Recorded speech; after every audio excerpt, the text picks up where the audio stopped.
இரவு மதுபான விடுதியில் இருந்து வெளியில் சென்ற பிறகும் இரு தரப்பினருக்கும் இடையே தகராறு கைகலப்பாக மாறியுள்ளது. இதனையடுத்து ஐடி ஊழியரை காரில் கடத்திய லட்சுமி மேனன் தரப்பு கும்பல் அவரை தாக்கியதாக கூறப்படுகிறது. பின்னர் சிறிது நேரத்தில் ஐடி ஊழியரை நடு ரோட்டில் இறக்கிவிட்டு சென்றதாகவும் கூறப்படுகிறது.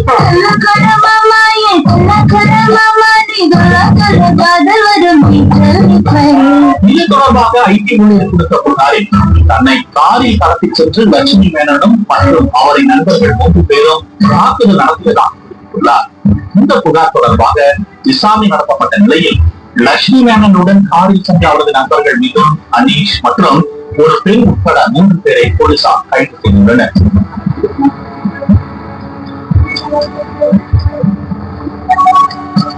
இந்த நிலையில் இந்த சம்பவம் நடந்த போது பதிவு செய்யப்பட்ட செல்போன் வீடியோ ஒன்றும் சமூக வலைதளங்களில் வைரலாகி வருகிறது.